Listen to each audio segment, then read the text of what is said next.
What's going on, everybody? Welcome back to Knives at the Round Table. My name is Marco, and today we're going to be taking a look at the Rick Hinderer Ranch. And for those of you who don't know a little bit of kind of Rick Hinderer culture, the ranch is what Rick calls his business, his factory, the place where they make all the knives. They call it the ranch. So when you buy a knife direct from them, it comes from the ranch. So just a little bit of culture for you.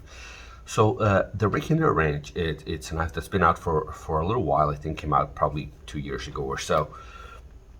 And when I saw it, I jumped on it because Rick Hinderer knives is one of my favorite brands. The XM18, I think, is one of the best knives that's ever been made.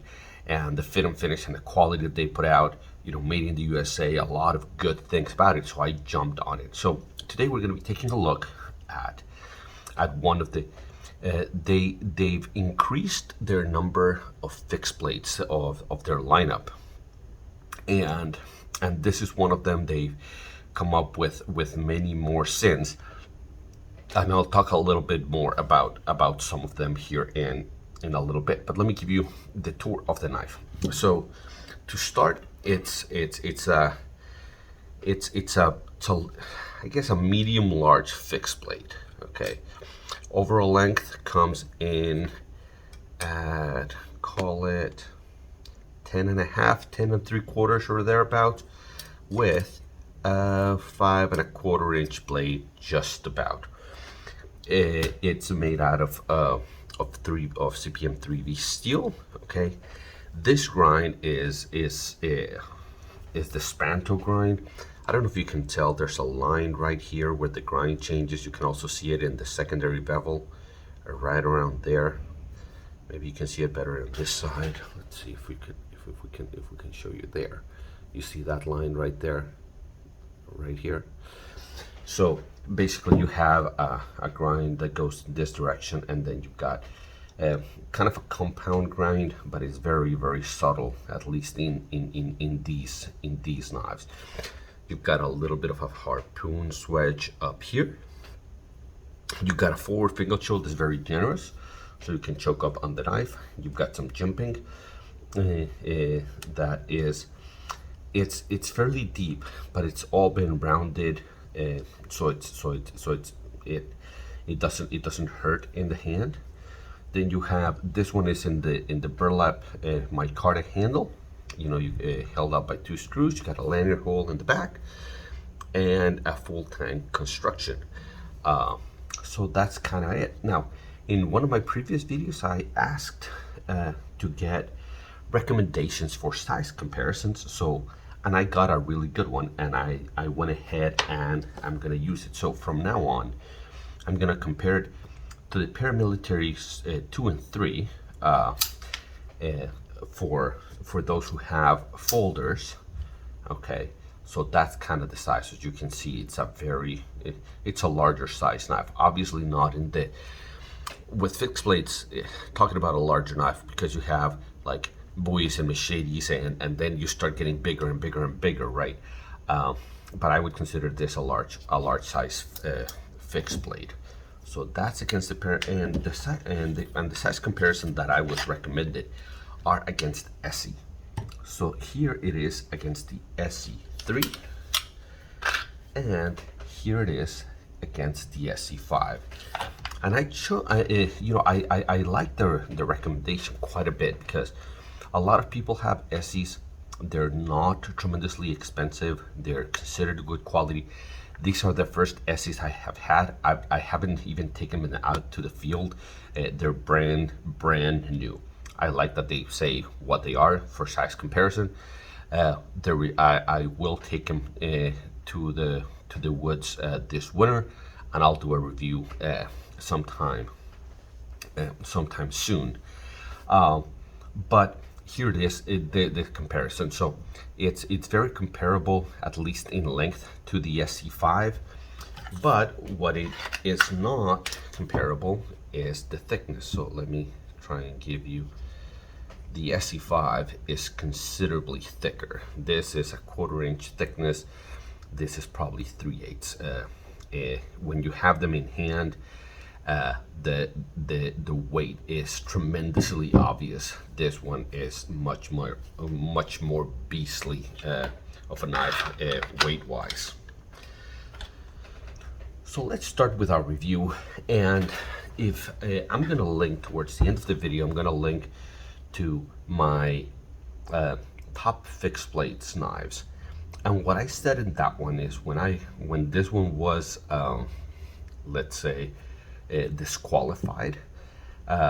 So spoiler alert, this is not the one that makes it to the end, but one of the things that happened is that in my hand the ergonomics are weird. They're not they don't fit well, where it's very good in this position right here.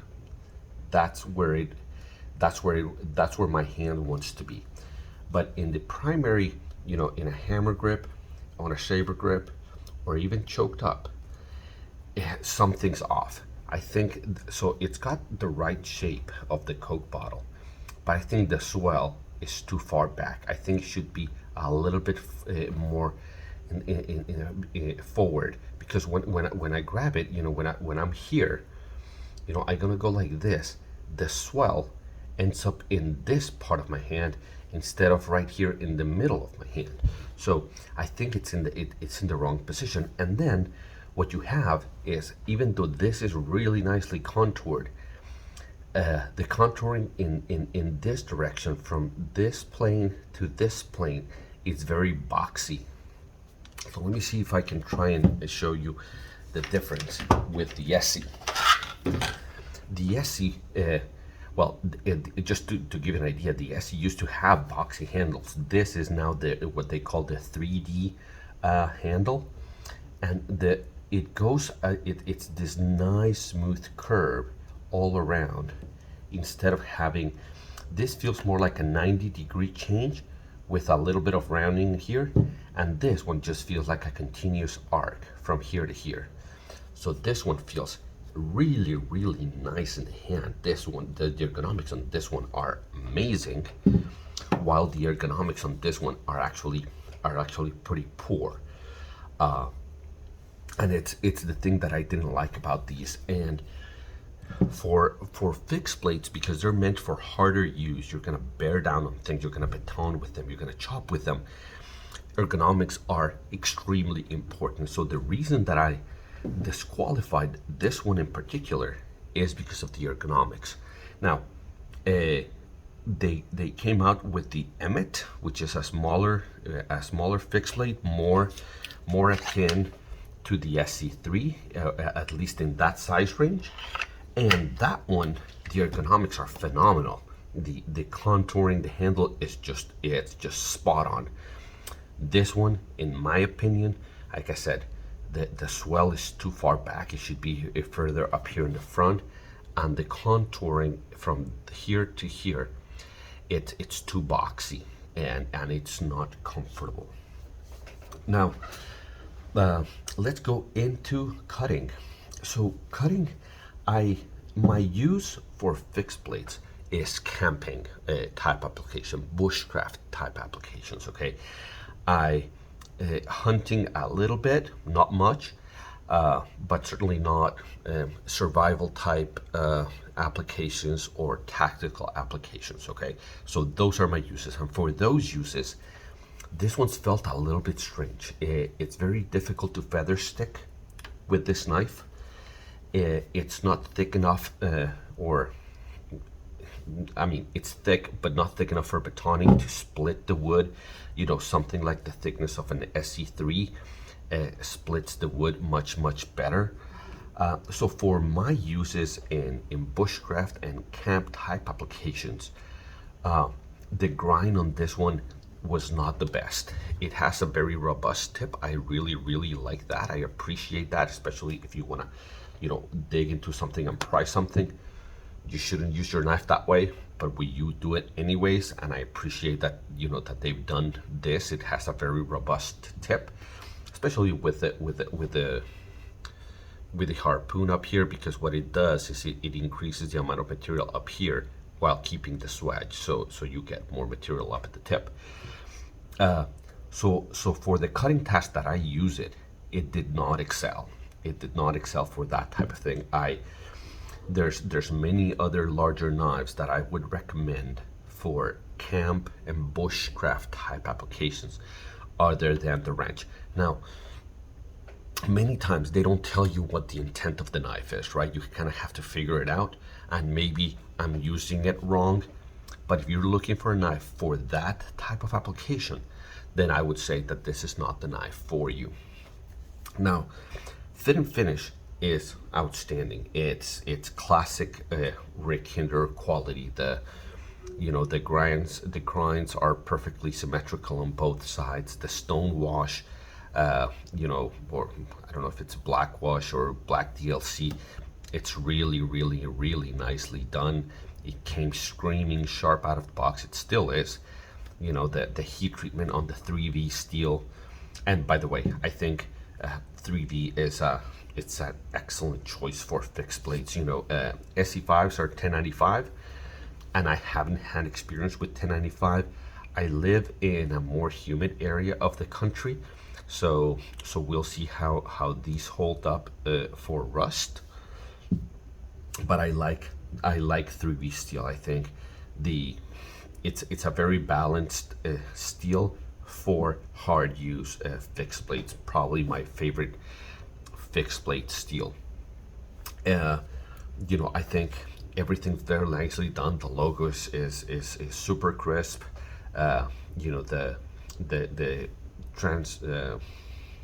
The transition area between the micarta and the steel, you can't, it's seamless.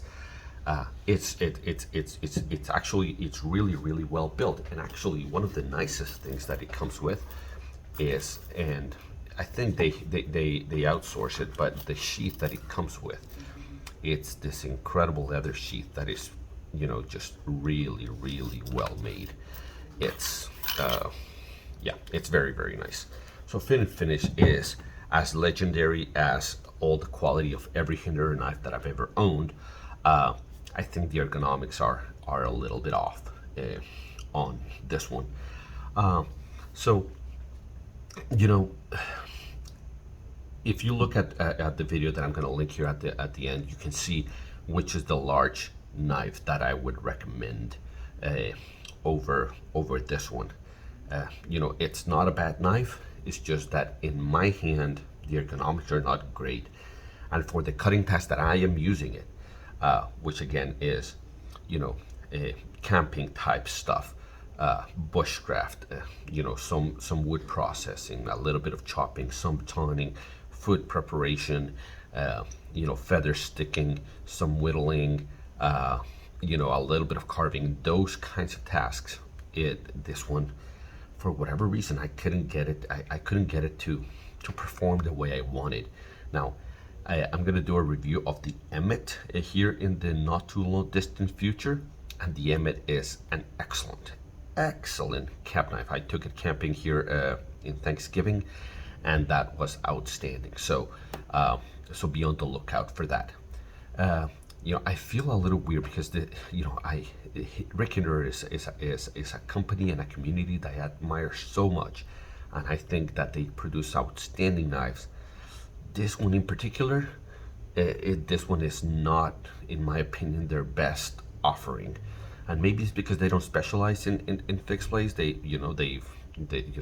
legendary knife is the XM18. It's a folder, but I think there's other large knives that I would recommend over this one. Maybe the Winkler Field knife I would recommend over this one. And some others. You can look at my top fixed blades knives to find out which ones I have. Now, in that one, so this is a new acquisition. So the SE5 and the SE3 are not part of that video. I will do an updated video, once the list evolves a little bit. Well, guys, hopefully you get something out of this one. Definitely an interesting knife. Definitely a beautiful knife for my cutting task and in my hands. Just not, it didn't just work out as I expected. If you enjoyed it, if you liked it, like and subscribe. Don't get notified. Nobody likes emails. If you want to see my videos, you know where to find me. And until I see you at the next one, take care.